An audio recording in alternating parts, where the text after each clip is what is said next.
Hi, I'm Miss Barrows. I teach English Language Arts. Welcome to my 21st century classroom. Let me show you around. In my classroom, I have tables instead of individual desks. The tables are on wheels, so we can easily adapt the space to fit our needs. Portable furniture is essential in a 21st century class because it allows me to be agile and flexible in adapting the classroom to the different needs of the students. When we have class discussions, we arrange the tables in a horseshoe or a circle. A circle reduces power differences between the students and between me and the students. In a circle, we learn together. When students work in groups, which they often do, they can roll the tables into pods for each group to sit at. When it comes time for independent work, the students can choose to stay at their tables or find a different option around the room, whether it be standing at a standing desk, in a chair where they can move, or sitting in a more comfortable seat. The foundation of my 21st century classroom is innovation. I want my students to work together as a team, to make connections between their learnings and their life, and to take risks and bravely make mistakes when they learn. To make sure my students have the skills to collaborate effectively, at the beginning of the year, we will work together to create a set of group norms that promote respect and equality and teamwork. Technology is our friend in my 21st century classroom. There are Chromebooks available for students to use, or students are welcome to bring technology from home. My students can connect to the internet, and we use the wealth of knowledge on the web as a tool to enhance our learning. As a tech-friendly teacher, I believe it's important to develop my students' digital and media literacy. Before we use technology in my classroom, we learn about it.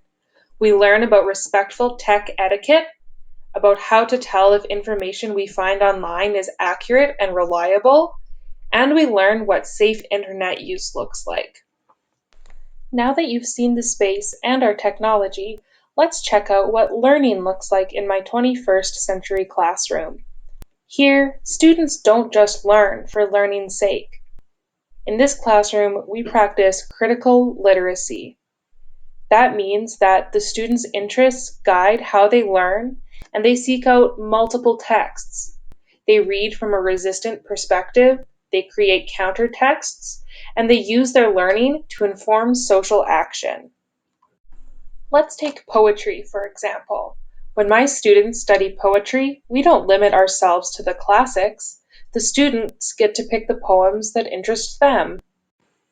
We start by looking at current events and social issues that show up in their lives. We don't shy away from issues of racism, colonialism, homophobia, or sexism. Students choose poems related to a topic that they're interested in. We use a jigsaw method to promote cooperative learning. The students work with other students who are studying a similar topic, and together they investigate the context in which those poems were created, and they make connections between that context and our current context. When they've done their research in their expert group, they form a jigsaw group with students researching other topics, and they take turns teaching each other about the chosen poem and why it's relevant today. This method promotes collaboration, an essential skill in the 21st century.